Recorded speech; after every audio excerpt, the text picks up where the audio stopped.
अस्सलामुअलैकुम, welcome to ji chemistry. तो हम आज पढ़ने वाले हैं प्लाज्मा। तो शुरू करते हैं सबसे पहले प्लाज्मा की डेफिनेशन से। जैसा कि हमने सॉलिड, लिक्विड और गैस में देखा कि एटम्स के दरमियान डिस्टेंस चेंज होता है और एटम्स खुद चेंज नहीं होते, लेकिन प्लाज्मा में एटम्स के दरमियान डिस्टेंस का कोई इफ़ेक्ट नहीं है, बल्कि एटम्स टूट जाते हैं। तो जैसा कि एटम्स के टूटने से एनर्जी पैदा होती है और एटम्स को तोड़ने के लिए हमें हाई टेम्परेचर देना पड़ता है, क्योंकि हाई टेम्परेचर के बगैर गैसेस आयंस में तब्दील नहीं होती। और इस तरह से प्लाज्मा के लिए टेम्परेचर का हाई होना बहुत ज़्यादा ज़रूरी है।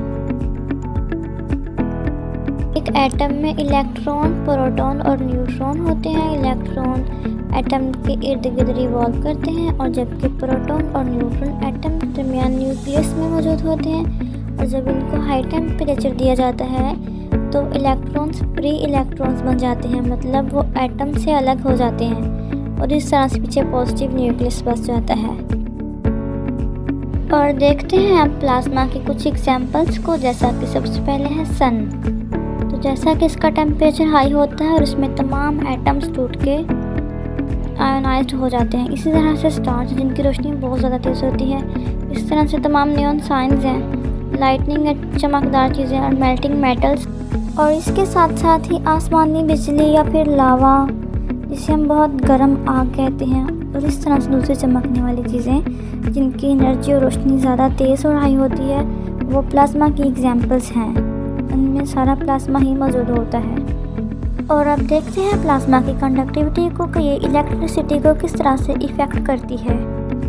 जैसा कि इलेक्ट्रिसिटी के लिए चार्जेस का होना ज़रूरी है, और प्लाज्मा में बहुत सारे फ्री चार्जेस मौजूद होते हैं, इसलिए वो मैग्नेटिक फील्ड में स्ट्रांगली इफ़ेक्ट करती है। और यही वजह है कि प्लाज्मा गैसेस से डिफरेंट हैं, क्योंकि गैसेस में डायरेक्ट चार्जेस मौजूद नहीं हैं, जबकि उनमें एटम्स मौजूद हैं और उनमें डिस्टेंस बहुत ज़्यादा होता है।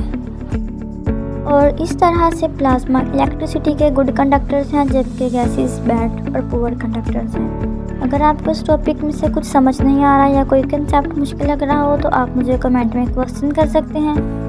आपके हर सवाल का जवाब दिया जाएगा। टेक केयर, अल्लाह हाफिज़।